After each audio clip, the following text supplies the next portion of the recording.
Hi guys, welcome to our channel. நம்ம vlogல இன்றைக்கி என்ன வீடியோன்னு பார்த்தீங்கன்னா, ஒரு ஈஸியான பூ கட்டுறது தான் எப்படி அப்படின்றத உங்கள்கிட்டயும் ஷேர் பண்ணியிருக்கேன். ஃபஸ்ட்டு எனக்கும் பூ கட்ட தெரியாதுங்க. ஒரு 2 தடவை இந்த மாதிரி கட்டி பார்த்தேன். அவ்வளோதான், சூப்பராக எனக்கு கட்ட வந்துருச்சு. எனக்கு தெரிஞ்ச மாதிரியே உங்களுக்கும் சொல்லி கொடுத்துருக்கேன். வாங்க இந்த வீடியோவை பார்த்து தெரிஞ்சுக்கலாம். நம்ம வந்து ஃபங்க்ஷன் டைம்லாம் பார்த்தோம் அப்படின்னா பூவோட ரேட் வந்து ரொம்ப அதிகமாக விற்பாங்க.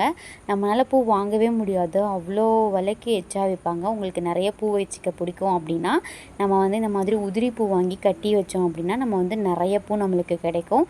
நீங்களும் ட்ரை பண்ணி பாருங்கள். நிறைய பேர் வந்து பூ கட்ட தெரியாமல் நூசி நூலில் வந்து கோர்த்து வைப்போம். அப்படி தான் நானும் ஃபஸ்ட்டெல்லாம் வச்சுட்டு இருந்தேன். அதுக்கப்புறம் அந்த மாதிரி வச்சா நல்லாவே இருக்காதுங்க. சீக்கிரமாக பூ காஞ்சிச்சு அப்படின்னா கீழே தொங்கிடும். அதை பார்க்குறதுக்கே ரொம்ப அசிங்கமாக இருக்கும். இந்த மாதிரி நான் சொல்லித்தர மெத்தடில் ட்ரை பண்ணி பாருங்கள். நீங்களுமே பூ கட்டலாம், ஈஸியாக பூ கட்டலாம். அதுக்கு ஃபஸ்ட்டு இந்த மாதிரி ஒரு த்ரெட் எடுத்துக்கோங்க. ஃபஸ்ட்டு நாட்டு டைட்டாக போட்டிங்க அப்படின்னா கண்டிப்பாக பூ உதிரவே உதிராதுங்க.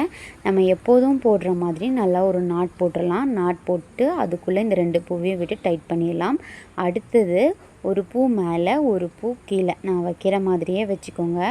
இந்த மாதிரி வச்சுட்டு நூலை வந்து ஒரு சுற்றிடுங்க. அடி வழியாக சுற்றிட்டு பாருங்கள், இந்த மாதிரி சுற்றிட்டு ஒரு ரொட்டேட் பண்ணிடுங்க. பண்ணிவிட்டு உங்கள் விரலில் இப்படி வந்து ரொட்டேட் பண்ணிவிட்டு இந்த த்ரெட்டை பிடிச்சி இழுத்துருங்க. அவ்வளோதான், பூ ஸ்ட்ராங்காக நின்றோம்.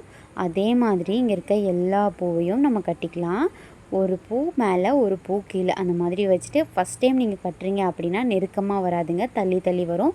பரவாயில்ல, ஒரு பிரச்சனையும் இல்லை. நம்ம ஃபஸ்ட்டு தள்ளி தள்ளி கட்டலாம், அதுக்கப்புறம் நெருக்கமாக கட்டலாம். நெருக்கமாக உங்களுக்கு கட்டணும் அப்படின்னா உங்களோட பூவை இந்த மாதிரி வச்சுட்டு த்ரெட்டில் வச்சுட்டு ஒரு சுற்றிட்டு ஒரு ட்விஸ்ட் பண்ணிடுங்க. ட்விஸ்ட்டு பண்ணிவிட்டு நூலை போட்டு இழுத்தீங்க அப்படின்னா உங்களோட பூ வந்து ரொம்ப அழகாக நெருக்கமாக வந்துடும். அவ்வளவுதான். இதே மாதிரி நம்ம எல்லா பூவையும் ஒன்று மேலே ஒன்று கீழே வச்சு இதே மாதிரி நம்ம நாட் போட்டு இழுத்தோம் அப்படின்னா நம்ம பூ ஸ்ட்ராங் ஆயிரும். பூ உதிரவே உதிராதுங்க. நீங்களும் ட்ரை பண்ணி பாருங்கள் இந்த மெத்தடை. கண்டிப்பாக நீங்களும் ஈஸியாக பூ கட்ட தெரிஞ்சுப்பீங்க. எங்கள் ஊர்லலாம் நான் பூ கட்டினதே இல்லைங்க. யாரும் எங்கள் ஊரில் கட்டவும் மாட்டாங்க. ஏன்னா எங்கள் ஊரில் மல்லிகைப்பூ வளரவும் வளராது. இந்த மாதிரி உதிரி பூவாகவும் பேக்கெட்டில் போட்டு விற்க மாட்டாங்க. எல்லாமே முழம் கணக்கில் தான் விற்பாங்க. அதுவுமே பூவோட ரேட் எல்லாமே ஊட்டியில் எப்போதுமே எச்சா வச்சு தான் விற்பாங்க. மல்லிகைப்பூ ரேட்டெல்லாம் நான் இங்கே வந்ததுக்கப்புறம் தான் எனக்கு பூ கட்டணும் அப்படின்னு ஒரு ஆசை வந்துச்சு. பூ மேலே இருக்க பிரியத்தில் எனக்கு ஒரு ஆர்வத்தில் நான் கட்டி பழகிக்கிட்டேன். நம்மளுக்கு ஒரு விஷயத்து மேலே ரொம்ப ஆர்வமாக இன்ட்ரெஸ்டாக இருக்குது அப்படின்னா நம்ம கண்டிப்பாக அதை வந்து விடாமுயற்சியாக கற்றுப்போங்க. அதே மாதிரி உங்கள் யாருக்கெல்லாம் பூ கட்டணும்னு ஆசை இருந்து கட்ட தெரியாமல் இருக்கீங்களோ அவங்களாம் 1க்கு 2 டைம் ட்ரை பண்ணுங்கள். கண்டிப்பாக அது உங்களால் முடியும். நானும் அப்படி தான், எனக்கு யாருமே சொல்லிக் கொடுக்கலங்க. நானே 1க்கு 2, 3 டைம் இதே மாதிரி ட்ரை பண்ணி கற்றுக்கிட்டேன். அதே மாதிரி நீங்களும் கற்றுக்கோங்க.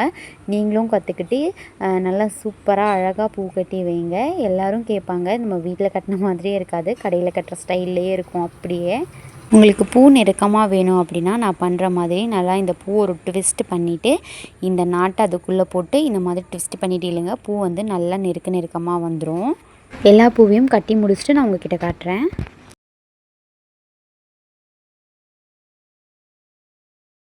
அவ்வளவுதான். இப்போ நம்ம வந்து பூ கட்டி முடிச்சிட்டோம். எனக்கு வந்து இன்றைக்கி ஒரு 1/2 முழம் கிட்ட பூ கிடச்சிருக்குங்க. கட்டி முடிச்சதுக்கப்புறம் இந்த சைடு ஸ்ட்ராங்காக நாட் போட்டு இந்த சைடும் அந்த சைடும் இருக்க த்ரெட்டை வந்து நல்லா ஒட்டை கட் பண்ணிடலாம். அவ்வளோதான். இப்போ பாருங்கள், நம்மளோட பூ வந்து கீழே உதிரவும் உதிராது. கடையில் எப்படி வாங்கி வைக்கிறோமோ அதே ஸ்டைலில் தான் இருக்கும். நீங்களும் ட்ரை பண்ணி பாருங்கள் நான் சொன்ன மெத்தடில். இல்லை எனக்கு இன்னும் ஈஸியாக வேணும் அப்படின்னு வேணும் அப்படின்னா கமெண்ட்டில் சொல்லுங்கள். நான் உங்களுக்காக பிகினர்ஸ்க்காக ஒரு சூப்பரான டிப்ஸ் சொல்லித்தரேன். இன்னொரு வீடியோ போடுறேன், அப்லோட் பண்ணுறேன். இந்த வீடியோ உங்களுக்கு பிடிச்சிருக்கு அப்படின்னா மறக்காமல் லைக் பண்ணிடுங்க, சப்ஸ்கிரைப் பண்ணிடுங்க, உங்கள் ஃப்ரெண்ட்ஸ் அண்ட் ஃபேமிலிக்கு ஷேர் பண்ணி விட்டுருங்க. நாளைக்கு இன்னொரு சூப்பரான வீடியோவில் பார்ப்போம். எல்லாருக்கும் பாய்.